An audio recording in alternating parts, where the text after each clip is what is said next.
Hi friends, I hope you're doing well. Today I'm back with a video where we're going to talk a little bit about the nasty ethanol.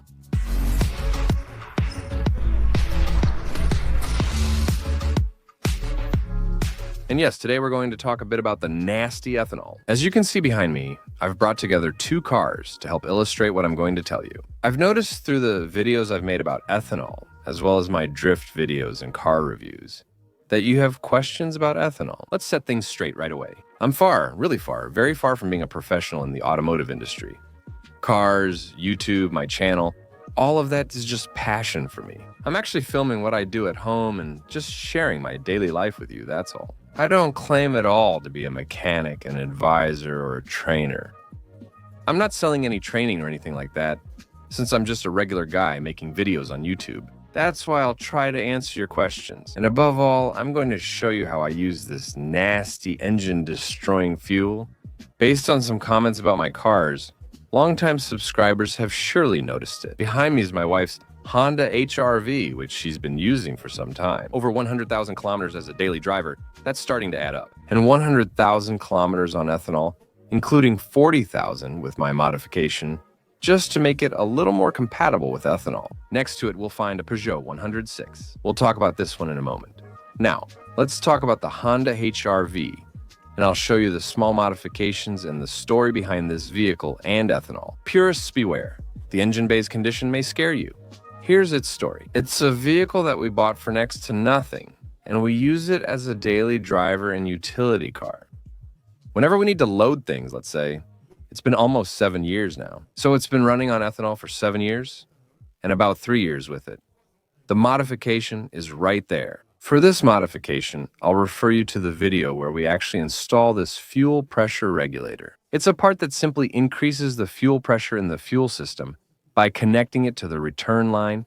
If we prevent the fuel from returning and slow it down, the pressure in the fuel rail naturally increases. It's a small part that we install because, as we know, gasoline engines need more fuel to run on ethanol. So, by increasing the pressure, we give more fuel to the injectors, and therefore to the engine. We raise the pressure from 3 to 4.5 bars. I agree with you, that's a 50% increase in pressure, and we don't know exactly how much fuel we'll inject into the engine to make up the difference between 95 to 98 or ethanol. I can already imagine that some of you are saying that I'm completely reckless, that I have no knowledge of my air-fuel ratio, and that I don't have any precise numbers to help me control what I'm doing with my pressure regulator. But again, that's just me, and it's been working for over 40,000 kilometers. So everyone is still free to do what they want.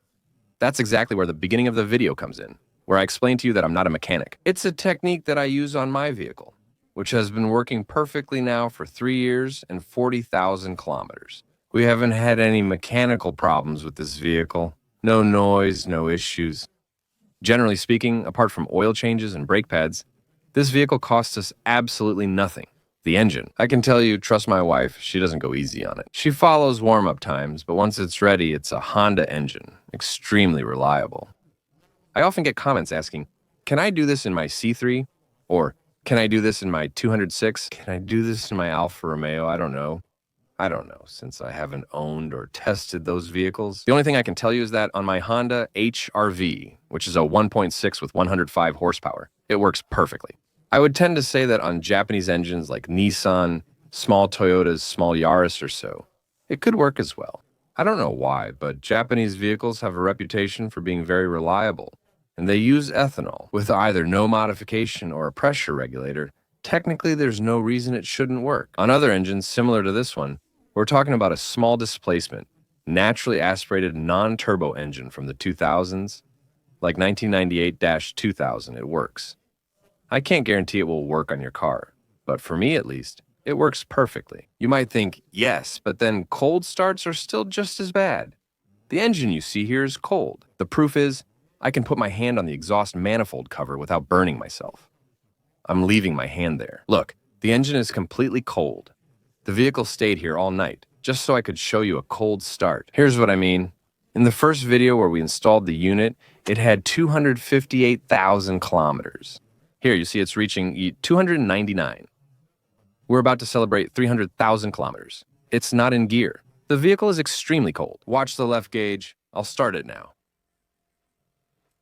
There you go. The vehicle starts up perfectly. It puts on its little choke above 1,000 revolutions per minute. Everything's fine. No misfire. I'll give it a few light revs. The engine is running perfectly, and as you can see, there's no unusual noise in the engine bay. There's no knocking, nothing at all. It's running completely normal. And here you can even see the pressure is at 5 bar. Then it will go back down to 4. 5 bar. And the vehicle is totally usable, 100% ethanol. All right, let's let it rest. A small clarification also about the HRV. The spark plugs weren't changed. Well, we did change them, but with the original grade. I didn't change the spark plug grade. And most importantly, the fuel pump is also original. We didn't install a special AEM fuel pump, ethanol, or anything like that. High flow, again, that's just my opinion based on my experience. Don't try this at home. But it's Japanese. I run countless Japanese fuel consumption tests. I don't see why the fuel pump would fail.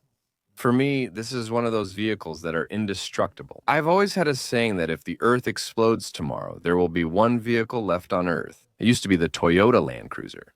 Now there will be 2 left, the Land Cruiser and the HRV subtitle. Now let's move on to this little Peugeot 106YA Peugeot 106. I bought a small vehicle from a friend to get around, to avoid using the big Navigator, which, on the other hand, consumes a lot. This little 106 is equipped with a 1.4 LTU engine with 75 horsepower. It's fuel injected. And it has this particular feature actually of being a real camel. With a full tank, you can go over 600 kilometers. It's incredible and really changes things for me. Negligible. It also runs entirely on ethanol, but differs slightly from the HRV. I bought it back from my friend who said he uses 100% ethanol with no modifications. This car has no modifications, meaning it doesn't have big injectors, and it doesn't have a modified fuel pump. The HRV also lacks big injectors, which I forgot to mention. More importantly, it doesn't have a fuel pressure regulator. And that's very particular because the behavior of this car, both when starting hot and cold, mainly that's where starting problems usually show up. There's nothing wrong with ethanol. If she hadn't said the tank was full, I wouldn't have suspected. The fuel pressure regulator also assists with cold starts by increasing pressure for better supply. Automatic chokes usually help with starting, but this one has none and still starts great, even when cold. I'm about to start another one for you, and honestly, this might be the most impressive regarding ethanol. Look, it has 203,980 kilometers on the odometer. It's got quite a few miles on it. The vehicle is completely cold, and I'm starting it for you. Did you see how quickly it starts? Same thing, no strange noises from the engine, nothing at all. We give it a little gas, everything is fine. This one really impresses me. It's a beautiful engine, the little 1.4 TU with 75 horsepower. So this is not a single-point injection. There are actually 4 injectors. And as you can see, there is no fuel pressure regulator anywhere. Everything is original. And I have to admit that it's still extremely shocking for me to see how well it starts, without the slightest modification. It's incredible. Plus, he's healthy, nothing's changed. If you put 100% gasoline in your tank without any modifications, you might notice a lack of power, which you will make up for by installing a fuel pressure regulator and increasing the pressure. That was the case with the HRV, which was running on 100% ethanol. It had very unpredictable starts, and above all, a severe lack of power. Once it reached about 4,500 from 4,500 on, it had absolutely nothing left. We installed the pressure regulator and regained torque. In fact, we simply regained the power. I want to make it clear, I'm not a mechanic, I'm not a tuner. I'm only making this video to show you what I do at home.